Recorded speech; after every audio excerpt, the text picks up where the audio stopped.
Hello, this is question 1 on your November 2020 statistics paper from Edexcel, and you have a Venn diagram that shows the probabilities of A, B, C, and D. Write down any pair of mutually exclusive events from A, B, C, and D. So remember, mutually exclusive events don't have intersection. Yeah, so it could be, you can answer to this one, D and B, or D and C because they don't touch each other, or A and C. So either any of those possibilities would be correct. So for A, we could say D and B, or D and C, or A and C. Any of these ones. You have to only name one. Yeah, write down one, any pair. Given that PB is 0.4, PB is all these, we have to find P. PB, probability of B is going to be P plus 0.07 plus 0.24, and this is equal to 0.4, so we find B from there. Yeah, so probability of B is 0.24 plus 0.07 plus P, and that's equal to 0.4. Therefore, P, very quickly, is 0.09. Next one, it says, given also that A and B are independent, find the value of Q. A and B independent. So remember that A and B independent means that probability the intersection must be the probability of A times probability of B. Probability of the intersection of A and B is 0.24. So 0.24 must be equal to probability of A. Probability of A is 0.24, 0.16 plus Q. So all these.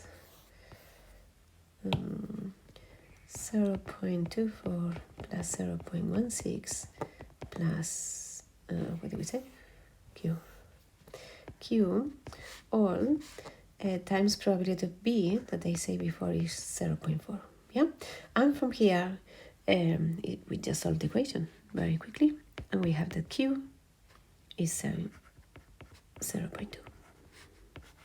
Yeah. The last thing they say is, given further that probability of no B given C is 0.64, we have to find R and S. So for D, we know the probability of no B given C is 0.64. Probability of no B given C is the probability of the intersection in the numerator divided by the probability of C in the denominator. Yeah? So this means probability of no B intersection C, so this is B, so no B is everything else. The intersection of that with C is R. So I'm going to do it in the next one. So we have that R divided by probability of C. Probability of C is R plus P, but we know P already. P is 0.09, so R plus 0.09. This is going to be equal to 0.64. Yeah, that's what they said. And we just solved the equation. So R is going to be 0.64R plus 0.0567.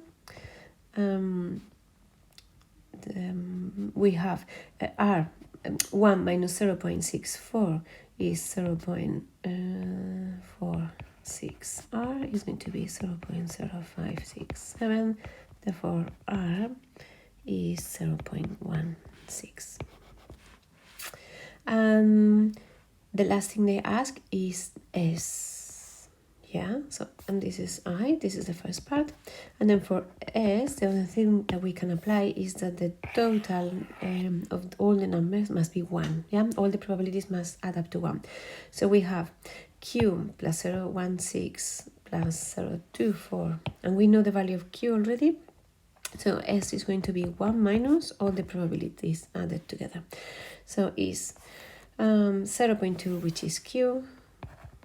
I'm just going to try to be in order so I don't miss anything. Plus 0.16. So this is this bit here. 0. No.